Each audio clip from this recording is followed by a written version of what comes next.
আমি সূরা ফাতিহাটা বাংলা এত দ্রুত বলতে পারবো, আপনি এত দ্রুত আরবিতে বলতে পারবেন না। আমি একটু বলি তাহলে আসবে না। সমস্ত প্রসঙ্গে বিশ্ব জগতের প্রতিপালক আল্লাহরই যিনি পরম করুণা পরম বিচারদিন মার্গাম তোমার প্রসঙ্গে তোমার সাহায্য প্রতিমাদের চালিত করে সঠিক পথে তাদের পথে যাদেরকে তোমার প্রদান করেছে যারা তোমার শক্তি দানের কথা বলছে। আমি আল্লাহু আকবার। What you are doing? ধুমধাম কি আওয়াজ করছি, মানি আছে কোনো? কিন্তু সূরা ফাতিহার অনুপাতটা কি? চোখে জল চলে আসে। আমি যদি বলি বিতাড়িত শয়তানের প্ররোচনা হতে আল্লাহ তাআলার কাছে আশ্রয় প্রার্থনা করছি। পরম করুণাময় পরম দয়াময় আল্লাহর নামে সমস্ত প্রশংসা বিশ্ব জগতের প্রতিপালক আল্লাহরই, যিনি পরম করুণাময় পরম দয়াময় বিচার দিনের মালিক। আমরা তোমারই উপাসনা করি, তোমারই সাহায্য প্রার্থনা করি। তুমি আমাদেরকে চালিত করো সঠিক পথে, তাদের পথে যাদেরকে তুমি অনুগ্রহ দান করেছো, যারা তোমার রোষে পতিত হয়নি, পথভ্রষ্ট হয়নি।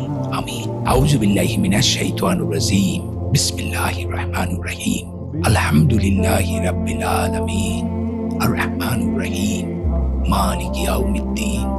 ইয়াকা না'বুদু ওয়া ইয়াকা নাস্তাঈন। ইহদিনাস সিরাতাল মুস্তাকিম। সিরাতাল্লাযীনা আন'আমতা আলাইহিম গায়রিল মাগদুবি আলাইহিম ওয়ালাদ-দাল্লিন। কি সুন্দর। আমি এখন যেটা আরবিতে পড়লাম, আমি প্রত্যেকটা ওয়ার্ড বুঝি। এবং দেখেন সূরা ফাতিহাটা আমার দিয়ে বলা আছে, আমি নাই। আমার মানে হচ্ছে আমি নবীর উম্মত হিসাবে সমগ্র মুসলমানদের প্রতিনিধিত্ব করে কিন্তু মুসলমানদের হয়ে কিন্তু আল্লাহর কাছে প্রার্থনা